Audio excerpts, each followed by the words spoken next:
I save so much time and hassle with these cooking hacks. Got garlic you need to chop up? Use a potato smasher. The skin comes right off and it makes it so much easier to cut up. Now you see that Ziploc bag on my hand? Let's say you have something stinky like this onion. Just put it around your hand and chop away. No stinky hands.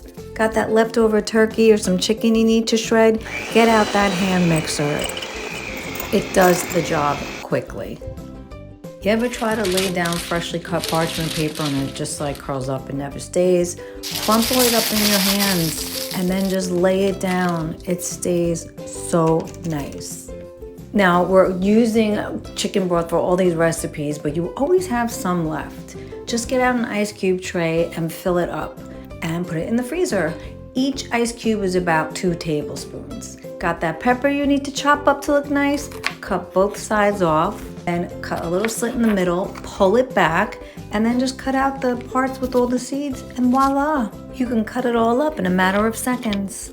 Check out my other videos if you want to see some awesome recipes.